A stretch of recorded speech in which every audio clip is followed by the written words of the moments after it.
নমস্কাৰ, জয় হিন্দ, জয় অসম। এটা বহুতেই ভাল খবৰ লৈছোঁ আপোনালোকৰ মাজলৈ।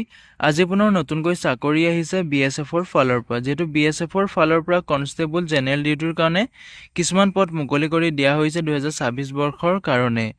এই পদসমূহত আপোনালোকে কেনেদৰে আবেদন কৰিব, আবেদন কৰিবলৈ আপোনাৰ বয়সৰ সময়সীমা কিমান লাগিব, এডুকেশ্যন কোৱালিফিকেশ্যন কিমান বিচাৰিছে, লগতে আপোনালোকে এপ্লিকেশ্যন ফিজ কিমান কাটিব লাগিব, সম্পূৰ্ণ তথ্য এই ভিডিঅ'টোত আলোচনা কৰিম। ভিডিঅ'টো শেষলৈকে চাব, অলপ স্কিপ নকৰাকৈ। যদি ভিডিঅ'টো ভাল পায় তেনেহ'লে এটা লাইক কৰিব, আৰু মোৰ চেনেলটোলৈ যদি প্ৰথমবাৰ কাৰণে আহিছে তেনেহ'লে চেনেলটো ছাবস্ক্ৰাইব কৰিবলৈ নাপাহৰিব। লগতে ভিডিঅ'টো সকলো বন্ধু বান্ধৱীলৈ শ্বেয়াৰ কৰি দিব, যাতে সকলোৱে জবৰ আপডেটসমূহ প্ৰতিদিনে পাই থাকিব পাৰে। যিহেতু ইয়াতে দেখিবলৈ পাইছে BSF কনষ্টেবল GD ৰিক্ৰুটমেণ্ট 2026ৰ ফালৰ পৰা 549টা স্পৰ্টছ কোৱাৰ্টাৰ ভেকেঞ্চি মুকলি কৰি দিয়া হৈছে। এই ভেকেঞ্চিসমূহত আপোনালোকে অনলাইন মাধ্যমেৰে আবেদন কৰিব পাৰিব। যিহেতু BSFৰ ফালৰ পৰা বহুতে এটা ভাল সুবিধা আহিছে, সুযোগ আহিছে 2026 বৰ্ষৰ কাৰণে। ইয়াতে আপোনালোকৰ এটা অভাৰভিউ দিয়া আছে, যিসমূহ আপোনালোকৰ পদ মুকলি হৈছে পদসমূহৰ এটা অভাৰভিউ দিয়া আছে। অৰ্গেনাইজেশ্যনটো হৈছে আপোনালোকৰ বৰ্ডাৰ ছিকিউৰিটি ফ'ৰ্চ। পোষ্ট যিহেতু আপোনালোকৰ পোষ্ট নেম হৈছে ইয়াতে আপোনালোকৰ কনষ্টেবল GD হয়। ৰিক্ৰুটমেণ্ট টাইপটো আপোনালোকে ইয়াতে স্পৰ্টছ কোৱাৰ্টাৰ ৰিক্ৰুটমেণ্ট হয়। টোটেল ভেকেঞ্চি 549টা ভেকেঞ্চি দেখিবলৈ পাব। জব লোকেশ্যনটো অল অভাৰ ইণ্ডিয়া হয়। এপ্লাই মোডটো আপোনালোকে অনলাইন মাধ্যমেৰে আবেদন কৰিব পাৰিব। এপ্লাই লাষ্ট ডেটটো আপোনালোকৰ 15/1/2026লৈকে থাকিব, মানে আপোনালোকৰ জানুৱাৰী মাহৰ 15 তাৰিখলৈকে এপ্লাই ডেটটো থাকিব। যদি আপুনি আবেদন কৰিব বিচাৰে আবেদনসমূহ কৰি ল'ব পাৰিব। নটিফিকেশ্যনখন আপোনালোকৰ ৰিলিজ কৰি দিয়া হৈছিলে ডিচেম্বৰ 19 তাৰিখে, আৰু এপ্লাই প্ৰচেছটো আপোনালোকৰ ডিচেম্বৰ 27 তাৰিখৰ পৰা যিটো এপ্লাই প্ৰচেছ আছে সেইটো ষ্টাৰ্ট হৈ যাব, আৰু আপোনালোকৰ লাষ্ট ডেটটো জানুৱাৰী মাহৰ 15 তাৰিখলৈকে থাকিব। যদি আপুনি আবেদন কৰিব বিচাৰে আবেদনসমূহ কৰি ল'ব পাৰিব। ইয়াতে এটা ভেকেঞ্চি ডিটেইলছটো দিয়া আছে। টোটেল ভেকেঞ্চি ইয়াতে আপোনালোকৰ 549টা ভেকেঞ্চি দেখিবলৈ পাব। পুৰুষৰ কাৰণে আছে আপোনালোকৰ 277টা ভেকেঞ্চি আছে, আৰু মহিলাৰ কাৰণে আছে আপোনালোকৰ 272টা ভেকেঞ্চি আছে। টোটেল আপোনালোকৰ 549টা ভেকেঞ্চি দেখিবলৈ পাব।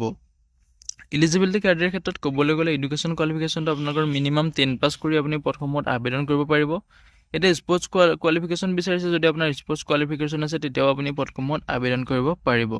বয়সৰ সময়সীমাটো দিয়া আছে, যিহেতু 1/8/2025লৈকে আপোনালোকৰ বয়সটো হিচাপ কৰা হ'ব। ইয়াতে আপোনালোকৰ মিনিমাম বয়স 18 বছৰ হ'ব লাগিব, আৰু মেক্সিমাম আপুনি 23 বছৰ বয়সলৈকে আবেদন কৰিব পাৰিব। লগতে আপোনালোকে এজ ইলেকশ্যনসমূহ লাভ কৰিব পাৰিব। SC ST হ'লে আপোনালোকে 5 বছৰকৈ ইলেকশ্যন লাভ কৰিব পাৰিব, আৰু যদি আপুনি OBCৰ কেণ্ডিডেট হয় তেনেহ'লে আপুনি 3 বছৰকৈ ইলেকশ্যন লাভ কৰিব পাৰিব। এতিয়া ফিজিকেল ষ্টেণ্ডাৰ্ড টেষ্টটো দিয়া আছে, যিসকল আপোনাৰ কেটেগৰী ৱাইজ দেখিবলৈ পাইছে। ইয়াতে হাইটটো দিয়া আছে, যি জেনেৰেল OBC SCৰ কাৰণে আপোনালোকৰ পুৰুষৰ ক্ষেত্ৰত 170 চেণ্টিমিটাৰ হ'ব লাগিব, মহিলাৰ ক্ষেত্ৰত 157 চেণ্টিমিটাৰ হ'ব লাগিব, আৰু যিটো আপোনালোকৰ চেষ্ট আছে অনলি পুৰুষৰ কাৰণে 80 চেণ্টিমিটাৰ হ'ব লাগিব জেনেৰেল OBC SCৰ কাৰণে। ST কেণ্ডিডেট যিসকল আছে তেওঁলোকৰ হাইটটো পুৰুষ কেণ্ডিডেট হ'লে 162.5 চেণ্টিমিটাৰ হ'ব লাগিব, আৰু মহিলাৰ হ'লে 150 হ'ব লাগিব। যিসকল পুৰুষ আছে তেওঁলোকৰ চেষ্টটো 75 চেণ্টিমিটাৰ হ'ব লাগিব। তেতিয়া আপুনি পদটোত আবেদন কৰিব পাৰিব, মানে আপুনি কোৱালিফাই কৰিব পাৰিব। এতিয়া চেলাৰী এণ্ড বেনিফিটসমূহ দিয়া আছে। আপোনালোকৰ চেলাৰীটো আপোনালোকৰ লেভেল 3 মতে আপোনালোকৰ চেলাৰীসমূহ দিয়া হ'ব। 7 CPCৰ মতে আপোনালোকৰ চেলাৰীসমূহ দিয়া হ'ব। 21,700 টকাৰ পৰা আৰম্ভ কৰি 69,100 টকালৈকে আপুনি পাৰ মান্থ চেলাৰীসমূহ লাভ কৰিব পাৰিব। লগতে আপোনালোকে এলাৱেঞ্চসমূহো লাভ কৰিব পাৰিব। DNS এলাৱেঞ্চ DA পাব, আপোনালোকৰ হাউচ ৰেণ্ট এলাৱেঞ্চ পাব, বিভিন্ন ধৰণৰ আপোনালোকে এলাৱেঞ্চসমূহ লাভ কৰিব পাৰিব।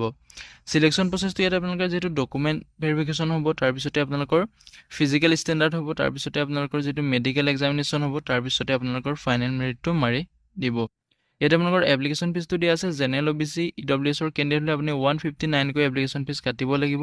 SC ST ফিমেল কেণ্ডিডেটে ইয়াতে কোনো ধৰণৰ এপ্লিকেশ্যন ফিজ কাটিব নালাগে। হাউ টু এপ্লাই ক্ষেত্ৰত ক'বলৈ গ'লে, যদি আপুনি পদসমূহত ইণ্টাৰেষ্টেড হয়, এলিজিবল হয়, ভিডিঅ' ডেছক্ৰিপশ্যনতে মই আবেদনৰ লিংক দিম, তাতে গৈ আপোনালোকে আবেদনসমূহ কৰি ল'ব পাৰিব।